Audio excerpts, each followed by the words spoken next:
Plane mirror पूरा complete, पूरा I hope समझ में आ गया होगा। ठीक है, अब कौन सा मिरर स्टार्ट करें? Spherical mirrors. ठीक है, सबसे पहले क्या है, बॉल तो पता ही होगा, है ना। तो बॉल 2D ऑब्जेक्ट होता है, 3D ऑब्जेक्ट होता है? 3D ऑब्जेक्ट होता है। उसका शेप कैसा होता है? स्फेरिकल शेप होता है ना। तो हमने ऐसा बॉल ले लिया जो अंदर से खाली है, यानी कि हॉलो स्फेयर की बात कर रहे हैं, और वो बॉल कांच का बना हुआ है, समझे कि नहीं। तो एक कांच का टुकड़ा ऐसे दिखाई देगा, सर्कुलर दिखाई देगा, अंदर से पूरा खाली है। ठीक है, अब मैंने क्या करा, इस कांच के टुकड़े को दो पार्ट में डिवाइड कर दिया।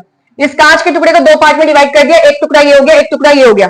समझ में आया? कांच के टुकड़े को दो पार्ट में डिवाइड कर दिया, एक पार्ट ये हो गया, उसका एक पार्ट ये हो गया। अब इस कांच के टुकड़े को मैंने पेंट किया, एक को मैंने बाहर से पेंट कर रखा है, एक को मैंने अंदर से पेंट कर रखा है। और मैंने तुम्हें ये पहले बता रखा है क्यों हम दोनों को बाहर से पेंट नहीं कर रहे, और क्यों हम दोनों कांच के टुकड़े को अंदर से पेंट नहीं कर रहे, क्योंकि वो एक ही जैसे टाइप के मिरर बन जाएंगे फिर। पता है ना या नहीं पता?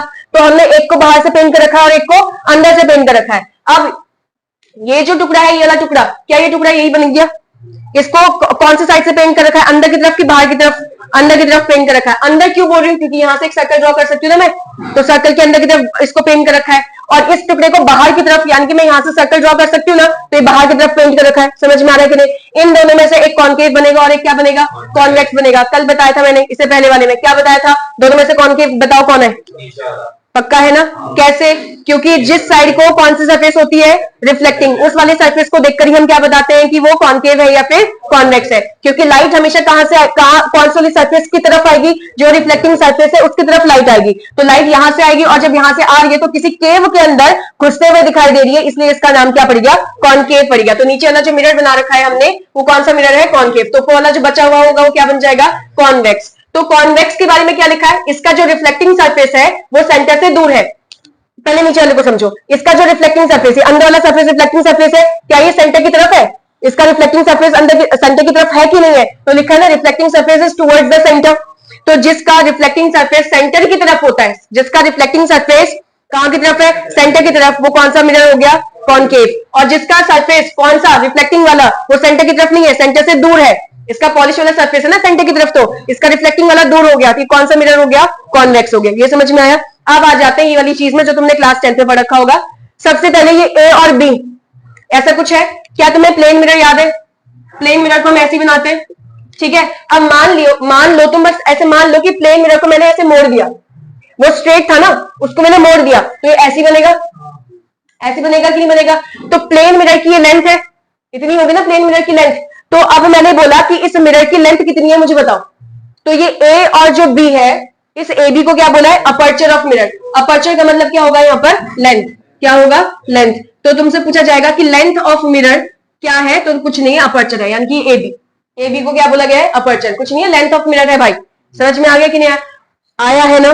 ठीक है, अब आ जाओ, ये यहाँ पे भी ए बी बनेगा, वो भी क्या हो जाएगा? अपर्चर हो जाएगा। एक लाइन तुमने ऐसे ड्रॉ कर रखी है, ठीक है, ये लाइन जो ड्रॉ कर रखी है, इसको एक्स और वाई नाम दे रखा है लाइन को, और एक्स और वाई को क्या बोला गया है? Principal axis. पता ही होगा ये चीज। ठीक है, अब इस सर्कल का एक सेंटर पड़ेगा, जिसको सेंटर ऑफ कर्वेचर, थोड़ा सा इधर उधर शिफ्ट लग रहा है, बट इस सर्कल का एक सेंटर पड़ेगा जिसको हम क्या बोलेंगे? Centre of curvature. यानी कि इस वाले मिरर के पास भी सेंटर ऑफ कर्वेचर है और इस वाले मिरर के पास भी सेंटर ऑफ कर्वेचर है। नहीं समझ में आएगा तो उसका सर्कल बना लेना।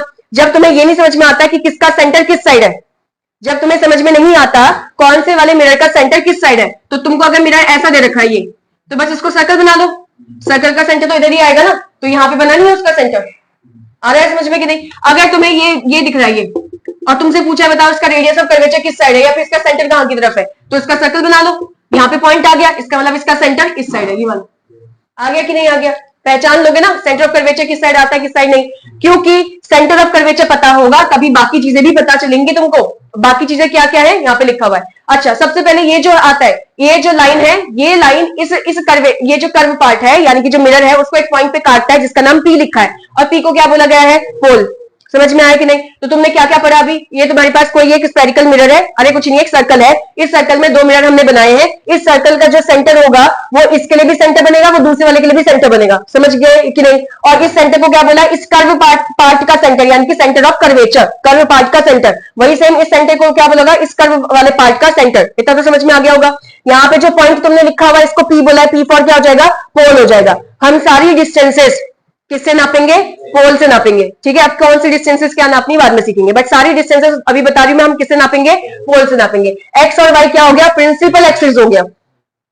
समझ में आ रही बात या नहीं? ठीक है, अब ध्यान से सुनना। अब हमें क्या पढ़ना है?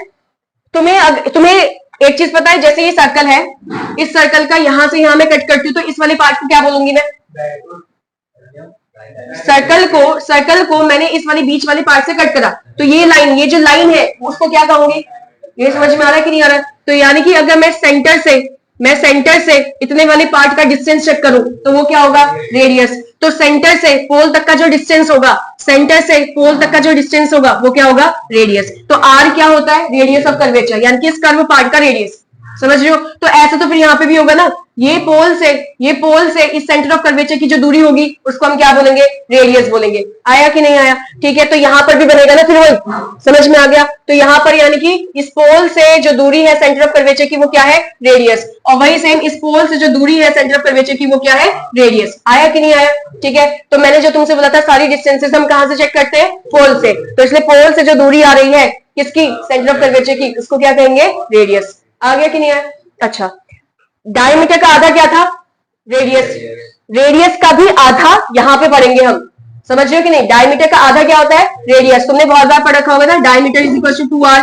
पढ़ा है कि नहीं पढ़ा? या फिर रेडियस कितना होता है? डायमीटर का आधा। पढ़ रखा है नहीं पढ़ रखा? समझ रहे हो कि नहीं समझे? फिजिक्स में नहीं, मैथ्स में। यहां पर हम क्या पढ़ रहे हैं कि रेडियस का भी आधा होता है। उस आधे वाले पार्ट को समझाने के लिए यहां पर एक पॉइंट बना रखा है एफ, ये वाला पॉइंट बना रखा है एफ। इस एफ का नाम क्या हो गया? फोकल लेंथ नहीं, ये क्या है? फोकस। ये सेंटर ऑफ कर्वेचर, ये फोकस। अब पोल से जो फोकस की दूरी है उसको हमने स्मॉल एफ कह दिया। फोकस से जो सेंटर ऑफ कर्वेचर की दूरी है इसको भी स्मॉल एफ कह दिया। फिर से समझाती हूँ, ये हो गया तुम्हारा पूरा डायमीटर था। इससे डायमीटर का आधा बता, तो क्या मिला तुम्हें? रेडियस का भी आधा करते हो, तो ये इस पॉइंट को तो मैंने फोकस का है, लेकिन जो दूरी है, जो डिस्टेंस है, उसको स्मॉल एफ कह दिया। और स्मॉल एफ को क्या बोलते हैं? Focal length. समझ में आ गया कि नहीं आ गया? तो इस वाले की जो दूरी होगी यहां से पोल से फोकस तक की दूरी, वो क्या हो जाएगी?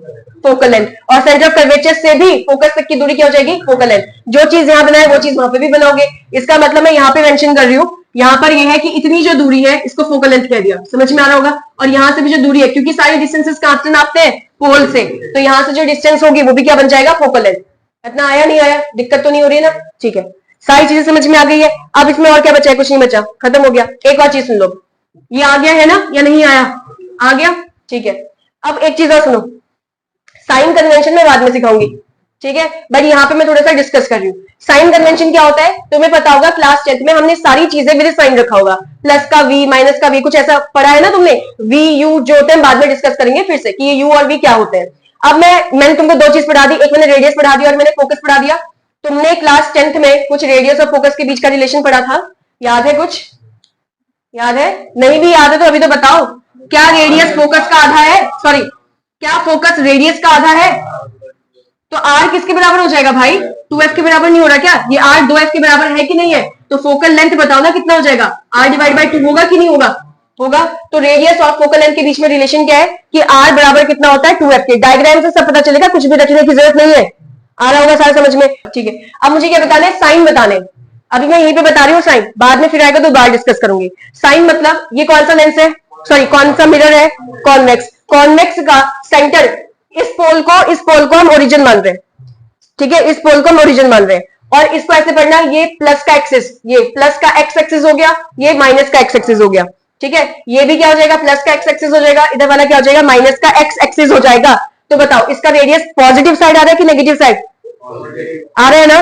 तो पॉजिटिव, अरे यहां से पॉजिटिव एक्स एक्सिस पे जाओगे ना तो इसका रेडियस पॉजिटिव होगा कि नेगेटिव होगा? पॉजिटिव। कौन से लेंस की, कौन से मिरर की बात कर रहे हैं? कॉन्वेक्स की। तो इसका फोकल लेंथ भी कैसा होगा?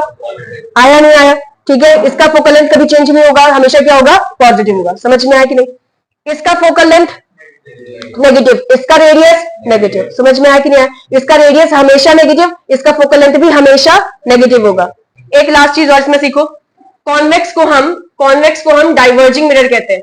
कौन सा मिरर कहते हैं? डाइवर्जिंग। अब इसको डाइवर्जिंग क्यों कहते हैं अभी थोड़ी देर में सिखाऊंगी, ठीक है। और कॉनकेव वाले को हम क्या बोलते हैं? कन्वर्जिंग। इसको रटना नहीं है कि किसको कन्वर्जिंग और किसको डाइवर्जिंग कहेंगे, अभी आगे जाके सीख जाओगे। बस मैं थोड़ा सा बताती हूँ। कन्वर्ज मतलब मिलाना, कन्वर्ज मतलब क्या होगा? मिलाना। और डाइवर्ज मतलब फैला देना, समझे कि नहीं? तो ये मिरर क्या करता है, इसके ऊपर लाइट पड़ेगी ना तो लाइट को एक जगह पे मिला देगा, इसलिए इसका नाम क्या पड़ गया? Converging mirror. दूसरा वाला क्या करेगा? लाइट को फैला देगा, मिलाएगा नहीं, इसलिए उसको कौन सा नाम दे दिया?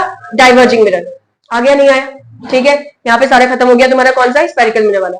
चलो फटाफट से लिखो।